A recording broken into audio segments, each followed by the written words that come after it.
सुमुखश्चैकदन्तश्च कपिलो गजकर्णकः लम्बोदरश्च विघ्नो विघ्ननाशो विनायकः धूम्रकेतुर्गणाध्यक्षो बालचन्द्रो गजानन द्वादशैतानि नामानि या पठे शृणुयादपि। सर्वमंगल मांगल्ये शिवे सर्वार्थसाधिके शरण्ये त्र्यंबके गौरी नारायणी नमोस्तुते। नमस्कार, स्वागत है आपका आचार्य वाणी में। मैं आचार्य डॉक्टर विक्रमादित्य आपके साथ हूँ। आज का विषय है मिथुन राशि वालों के लिए 26 तारीख शनिवार का ही दिन है और इस दिन चतुर्दशी क्षय हो रही है, त्रयोदशी उदय तिथि है दिल्ली के पंचांग के अनुसार से। तो ऐसे में ग्रह नक्षत्रों के दृष्टिकोण से इस वक्त यदि समझें तो शनि महाराज को प्रसन्न करने का दिन है, क्योंकि शनि इस वक्त समस्त ग्रहों के लिए थोड़ा सा अंकुश ला के बैठे हुए हैं, रिजल्ट भी नहीं लाने दे रहे, फ्रस्ट्रेशन ज़्यादा बढ़ाते दिखाई दे रहे हैं। शनि को मनाने के लिए क्या किया जाए? शनि स्तोत्र का पाठ किया जाए, हनुमान जी को चोला चढ़ाया जाए। बहुत सारे उपाय हैं, जो भी कर सकें वो आपके लिए अच्छे रहेंगे। पीपल के पेड़ के पास जाकर एक दिया प्रज्वलित करें, थोड़ा तिल उस पर डाल दें, ये उपाय भी कल्याणकारी हो सकता है आपके लिए। 27 तारीख का दिन रविवार का दिन है, परिवर्तन का दिन है, ग्रह नक्षत्रों का परिवर्तन का योग है और ये परिवर्तन आपके लिए कई मामलों में लाभ के रास्ते खोल सकता है। आपको विशेष तौर पर जो रमते साधु होते हैं उनका आशीर्वाद लेने का प्रयास करना चाहिए। जो विशेष तौर पर जिनका कोई ठौर नहीं ठिकाना नहीं, ऐसे लोगों को भोजन कराने का प्रयास करना चाहिए। और इस दिन पितरों के निमित्त अवश्य तर्पण करें, क्योंकि अमावस्या की तिथि है और पितृ जो होते हैं वो हमेशा यदि आपके आसपास रहते हैं और वो चाहते हैं कि भाई संतान हमारे लिए क्या कर रही है, तो अवश्य इस दिन कोशिश करें अपने पितरों के निमित्त तर्पण गायत्री यज्ञ अवश्य कराएं। हमने विवेकानंद योगाश्रम में इस दिन गायत्री का यज्ञ रखा है। सुबह 8 बजे से लेकर 11 बजे तक यज्ञ चलेगा, भंडारा रहेगा, आप सब लोग इसमें सम्मिलित हो सकते हैं। इस दिन शुक्र ग्रह सूर्य जो हैं वो विशेष तौर पर भरणी नक्षत्र में प्रवेश करेंगे, जो शुक्र का नक्षत्र है। इसके साथ साथ बुध जो है वो अपने ही नक्षत्र रेवती नक्षत्र में प्रवेश करेंगे। तो ये दोनों के दोनों परिवर्तन थोड़ा सा आपके लिए उन्नति के रास्ते बनाएंगे और ये रास्ते आपको कहीं ना कहीं आगे बढ़ने के रास्ते प्रशस्त करते दिखाई दे रहे हैं। थोड़ा ध्यान रखिएगा, संतान के मामले में ये ग्रह थोड़े भारी हो सकते हैं, तो विशेष तौर पर संतान के साथ विशेष तौर पर ध्यान रखने की ज़रूरत रहेगी।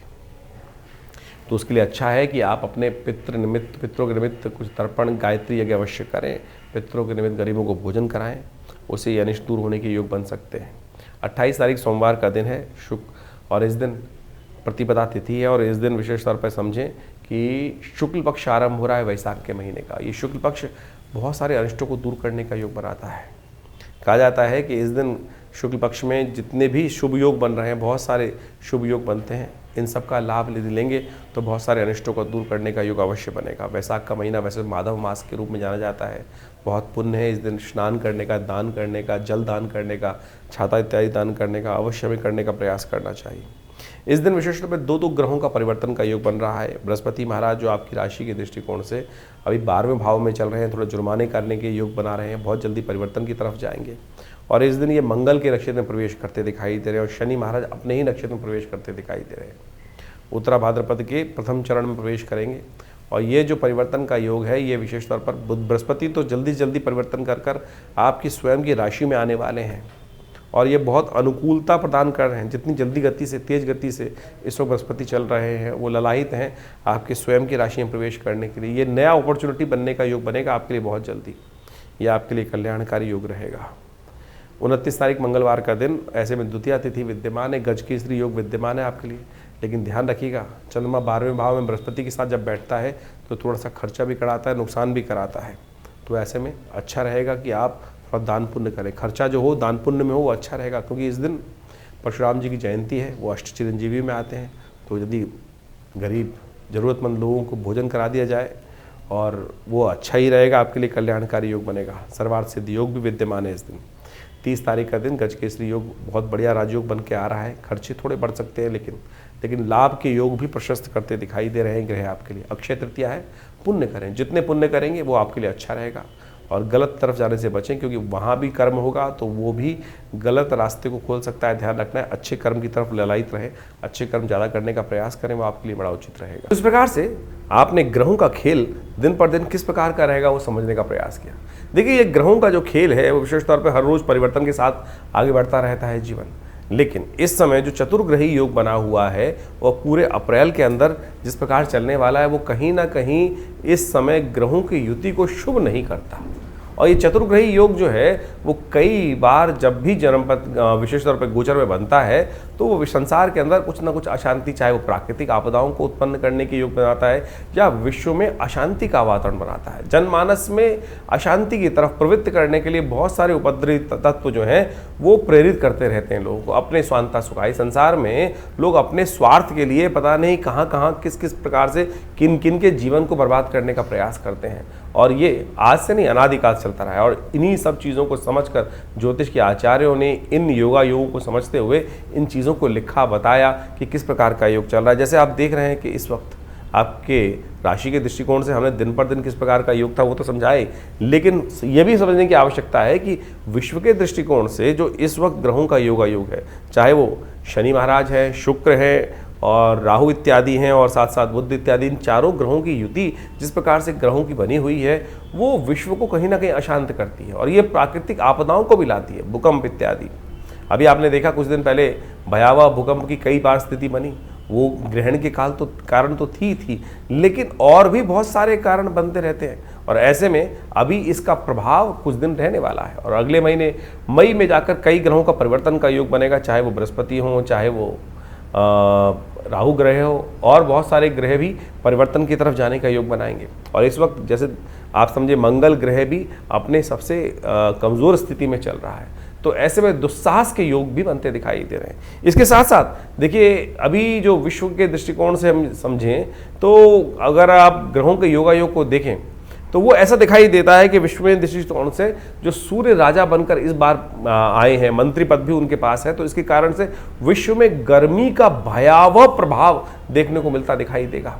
और गर्मी के भयावह प्रभाव के कारण से अग्निकांड, विस्फोटक योग, ये सब भी कहीं ना कहीं परेशान कर सकते हैं। तो हमको अपने जीवन को सही चलाने के लिए अपने ग्रहों को सही रूप से समझते हुए उपाय करने का प्रयास यथाउचित भाव से करना चाहिए। कई लोग विशेष तौर पर अपने ग्रहों को समझकर परेशान हो जाते हैं और कई बार गलत रास्ते पे चल देते हैं। देखिए शास्त्र में तो सिद्धांत के तौर पे ग्रहों का उपचार बताया गया है। उपचार बड़ा सीधा साधा है, परमात्मा की आराधना करना और सबसे पहले समय को पहचानना कि समय क्या करवाने जा रहा है हमसे, हम किस प्रकार से अपने आप को रोक सकते हैं। यही सही दिशा निर्देश, सही गुरु का वाक्य, सही आशीर्वाद मिल जाए तो क्या होता है कि हम गलत तरफ जाने से बच जाते हैं। नहीं तो जीवन है, चलना है, ये धरा तो गोल ही है, चाहे इधर से जाओ चाहे इधर से जाओ, लेकिन सदगुरु की प्रेरणा होगी तो जो दिशा हमारे लिए उपयुक्त होगी वो हमको प्राप्त हो जाएगी। सही दिशा में हम कार्य करने शुरू कर देंगे, और नहीं तो फिर संसार में गोल चक्र तो है ही, एक लंबा रास्ता एक छोटा रास्ता है। तो इसलिए यदि अनुभव का लाभ लेते हुए हम जीवन में अपने सही मार्ग पर चलने का प्रयास करेंगे तो बहुत अच्छे से जीवन को बहुत बढ़िया तरीके से आगे बढ़ने का रास्ता बना सकते हैं। लेकिन लोभ एक ऐसी चीज़ है, और तो और साथ साथ हम अहंकारवश, लोभवश, मोहवश कई बार अपने जीवन को कष्ट में डाल देते हैं। देखिए पुरानी कहावत है, आए थे हरि भजन को ओटन लगे कपास। हम लोक को सुधारने का प्रयास करें या परलोक को सुधारने का प्रयास करें तो इस बात को समझें एक ही सुधरेगा। और हरी कृपा ऐसी है कि भगवान का यदि स्तमन करे तो लोक भी सुधर सकता है, परलोक भी सुधर सकता है। लेकिन संसार के माया के प्रपंच से अपने आप को दूर करते हुए कार्य करने का प्रयास करें। अभी आने वाले समय में बहुत सारे सुंदर उत्सव पड़ने वाले हैं। इन सब उत्सवों को हमारी भारतीय संस्कृति में हमारे ऋषि मुनियों ने सनातन पद्धति में हर रोज़ कोई उत्सव का सृजन किया। कारण क्या था? कारण यही था कि मनोमस्तिष्क फालतू के कामों से लगकर हटकर उस परमात्मा की स्तवन में अपने आप को लगा लें। तो वो क्या होता है कि बहुत सारे गलत रास्तों से व्यक्ति बच जाता है और कष्ट से भोगने से बच जाता है। लेकिन हमारे जीवन में जो कर्म का क्षेत्र है वो हर क्षण कुछ ना कुछ कर्म की तरफ हमको प्रेरित कर रहा है। कोशिशें करें, सदकर्म की तरफ प्रेरित करने का प्रयास करें अपने आप को, लोगों को। नहीं तो क्या होता है कि गलत कर्म की तरफ प्रेरित करोगे। कई बार हम अपने आश्रम में लोगों के जो यज्ञ इत्यादि होते हैं उसके बारे में बता देते हैं, तो कई लोग इस प्रकार से बोल देते हैं कि भैया आचार्य जी आश्रम का ऐड कर रहे हैं। देखो, ऐड करने की हमें ना तो कोई ज़रूरत, अगर यज्ञ इत्यादि आश्रम पे हो रहे हैं तो बताना चाहिए, लोगों को प्रेरित करना चाहिए। एक शराबी है, वो लोगों को प्रेरित करता है, आओ शराब के पार्टी में बैठो, और जुआ खेलने वाले कहते हैं जुए में खेलने का प्रयास करो।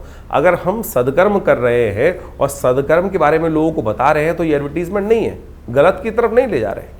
तो अगर आपको कई लोगों को, और आप एक बात और समझ लें कि आपके जीवन में हम कैसे समझें कि हम धर्म, हमारे अंदर अभी धर्म का उदय हो रहा है या अंत हो रहा है। धर्म की बात सुनकर यदि किसी व्यक्ति को कहीं ना कहीं मन में क्रोध आने लगे, गुस्सा आने लगे, तो समझ लो कहीं ना कहीं पाप प्रवृत्ति अभी जीवन में कहीं ना कहीं परेशान करने के आगे योग बना रही है। तो इसलिए अपनी भावना को पवित्र रखें। तो हमने जो जो आपके संबंध बातें रखी हैं, जो उत्सव होते हैं आश्रम के बारे में, वो सब अवगत कराते रहते हैं। कोशिश ये करें आप भी अपने जीवन को, अपने बच्चों को, अपने परिवार वालों को, लोगों को, मित्रों को सही दिशा में डालने का प्रयास करें। सही दिशा में आपका कर्तव्य का केवल इतना है कि चलो भाई परमात्मा का भजन करें, चलो भाई अच्छे कर्म की तरफ चलें। और समझ लो अगर आपकी वजह से कोई एक आध व्यक्ति भी सदकर्म की तरफ लग गया तो उसके द्वारा किए गए पुण्य भी आपको लग जाएंगे। ये सब सैद्धांतिक तौर पर है। जैसे आप इसको मॉडर्न में वैसे समझ सकते हैं कि किसी गलत व्यक्ति को गलत काम के प्रेरित किया, चोरी डकैती और उल्टे सीधे कामों के लिए, और उसने जो कर्म किया उसने कहीं जाके आपका नाम ले दिया कि भाई, तो आप भी उस कानून के चक्कर में फंसेंगे ना। तो इसी प्रकार से यदि आप किसी को पुण्य की तरफ प्रेरित कर रहे हैं तो पुण्य, उसके द्वारा किए गए पुण्य आपको प्राप्त होंगे। और किसी गलत कार्य की तरफ प्रेरित करोगे, चाहे जैसे हमने जो 2-3 अभी उदाहरण दिए आपके सामने, तो आप समझ लीजिए उसके द्वारा किया गया गलत कर्म भी आपको भी भोगना पड़ेगा। ये संसार में बिल्कुल नियम है सही रूप से। तो इसलिए सही तरफ चलने का हम प्रयास करेंगे तो अपने कर्म से, जीवन से अपने हमें बहुत सारे कष्टों से निवृत्त होने का योग बन जाएगा। और एक बात और समझें, यदि बिना कुछ कारण के भी आपके जीवन में यदि कष्ट, मन दुख है, परेशान है, कष्ट जीवन में आए चले जा रहे हैं, तो सोच लीजिए कि अभी हमारा जो डेबिट क्रेडिट का अकाउंट है ना कर्मों का, वो कहीं ना कहीं नेगेटिव हो रहा है। शुभ कर्म अपने आप ज़्यादा से ज़्यादा करने का प्रयास करें। जब वो घड़ा शुभ कर्म से लबालब भरा रहेगा तो आप समझें कि आपके बहुत सारे कष्ट कब आएंगे, कब चले जाएंगे, पता भी नहीं चलेगा। तो इसलिए इस सिद्धांत को समझ लीजिए, यदि छोटा सा कष्ट भी आपको बार बार आके परेशान कर देता है तो समझ लीजिए हमारे पुण्यों के अकाउंट में कितना नेगेटिव बैलेंस है कि हम छोटे छोटे कष्टों से परेशान हो रहे हैं, जिनका वास्तविक जीवन में कोई औचित्य ही नहीं है।